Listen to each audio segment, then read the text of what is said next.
საქმე არის ძალიან ბევრი, მით უმეტეს 2012-2024 წლებზე მუშაობა ჩვენ სულ ახლახან დავიწყეთ და მაგალითისთვის მოსაბრძანებლად მოწვეულია ბატონი გიორგი გახარია და არა მხოლოდ ის.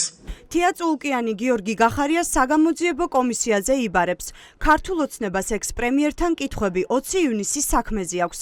შესაბამისი უწყისი პარლამენტიდან გადაიგზავნა და გახარიას მშობლებს ჩააბარეს. თავად ექს-პრემიერი საქართველოში არ იმყოფება. როგორც ჩანს, წულკიანი ბიძინა ივანიშვილის მუქარის განხორციელებას შეუდგა, რომელმაც ღიად და საჯაროდ თქვა, რომ გახარიას და მის პარტიას გაასამართლებდა.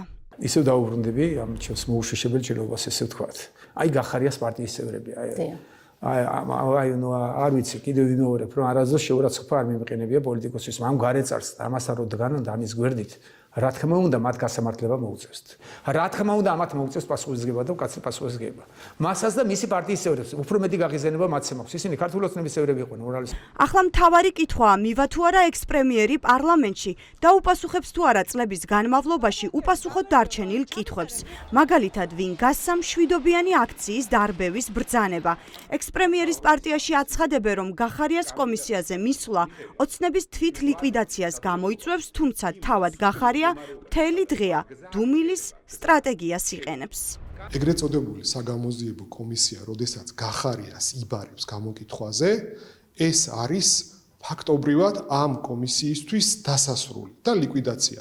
ვინაიდან ეს კომისია შედგება იმ ადამიანებიდან, რომლებიც გახარიას დანახვაზე უკან იწევდნენ ხოლმე 2-3 ნაბიჯით.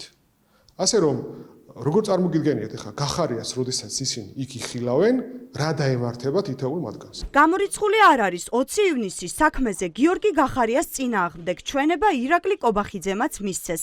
მოქმედმა პრემიერმა, რომელიც წლების წინ ამტკიცებდა, რომ გახარიასთან ყველა ტყუოდა და ის საუკეთესო კრიზის მენეჯერი იყო.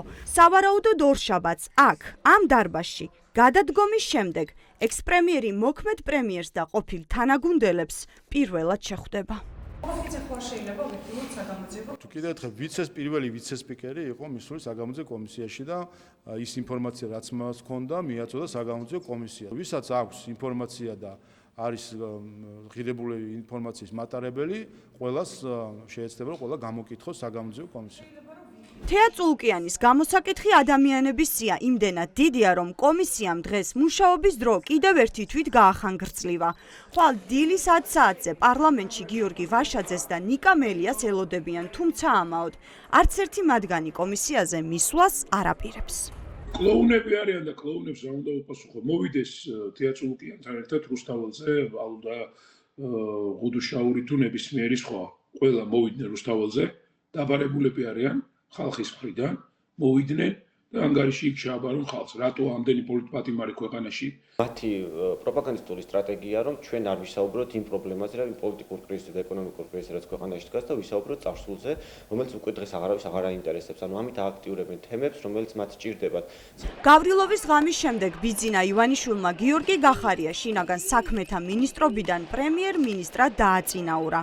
და მასთან კითხვები მხოლოდ მას შემდეგ გაუჩნდა, რაც ექს-პრემიერმა ქართული ოცნება დატოვა და ოპოზიციაში გადავიდა.